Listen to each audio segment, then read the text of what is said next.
Before I start, I have to admit that Trevor, you must have looked the same goal search as I did. You threw me off a wee bit here. Good evening, ladies and gentlemen, and welcome to Andrew Roof's Big Day. It's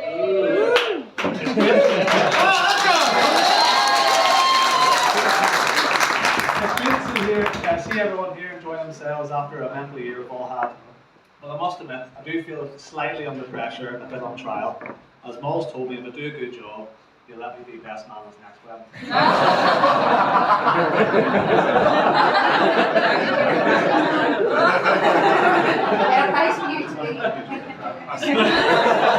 For those of you who don't know, me and Moll became friends around 24 years ago when we attended Ballinhinch Primary School together. We've been present in each other's lives ever since, and we've, well, for every major milestone ever since.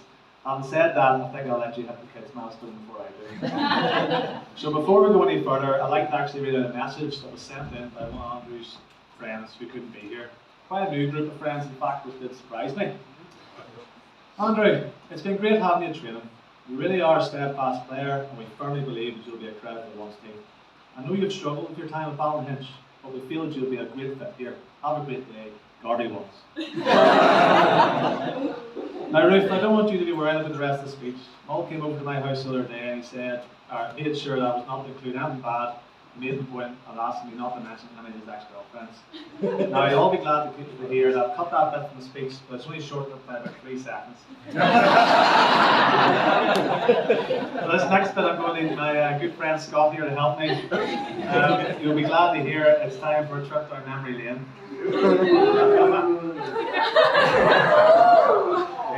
He's the goalie. This is where it all started. Ballinhinch Primary School and a great friendship from the very beginning. As you can see, the big man's athletic skills haven't quite developed yet, as he was the goalie for a team, and we all know who goes in nets. After primary school, we parted ways as Moll went on to Ballyton College, while I went to St. Giles High. It would be another 5 years before we were back to school together, so we simply picked up where we had left off.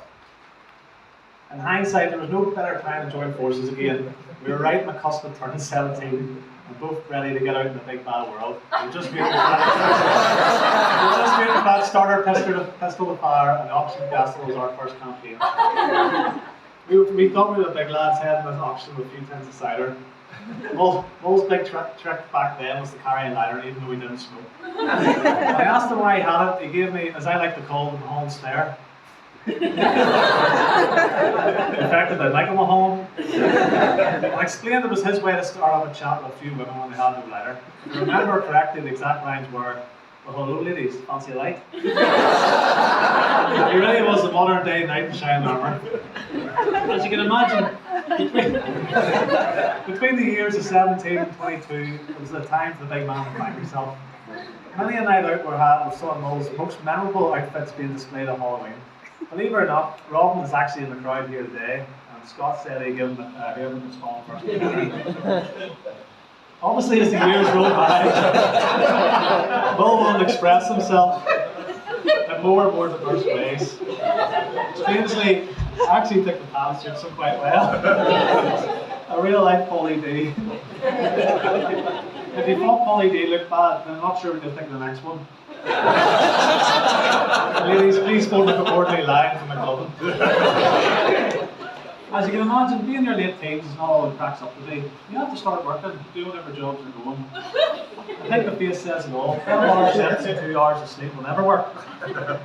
In fairness to the big man, he was a hard worker. I presume this is how he looked that one time he headed down to Dublin to work at a festival with Gordy McMullen. He subsequently left after a couple of hours and headed back home without telling him. As I like to say, our friend group definitely weren't the US Marines. We left men behind. The thing is though, life's not about letting nights out, festivals and burning the candles at both ends. At some point, order needs restored, life plans need put into action. This is where the love of his life comes into play.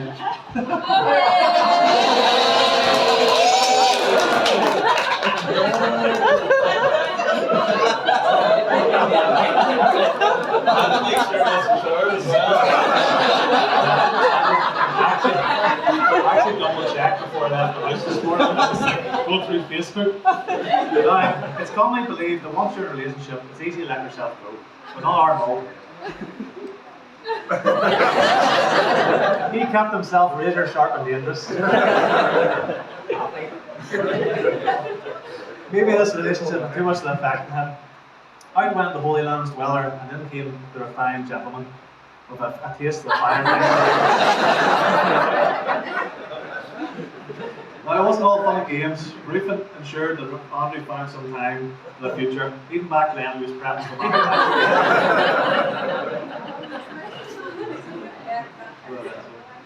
The main thing is that they've grown up to be an incredible fella, and we're extremely proud of what you've achieved so far. That's you for today, Scott.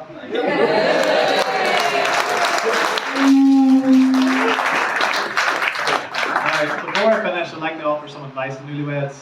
I'm not married yet, so I can't really give advice from experience. But obviously, I looked up the same Google searches trends, so there's a few similar ones. Number one, never go to bed in an argument. Always stay up and argue it. Number two, best way to remember your anniversary is to forget at least once. Number three, always remember these three little words. You're right here. Number four, women are meant to be loved, not understood. Now, before I say number five, I need you and Ruth to look into each other's eyes.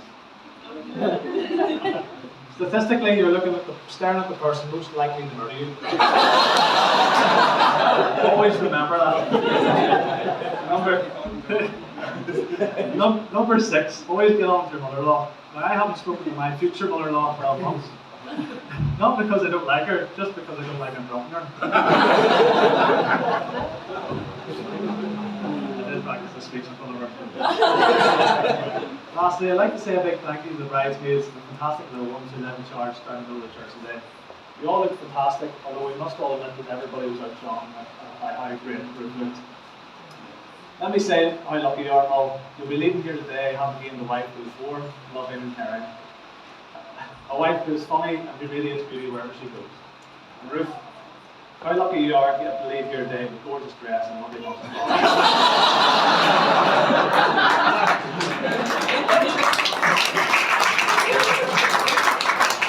that end, I would like to raise a toast to the newlyweds.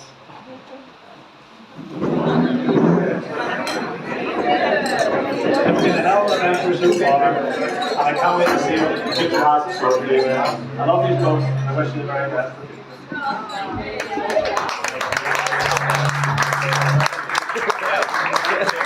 I think that one deserves a big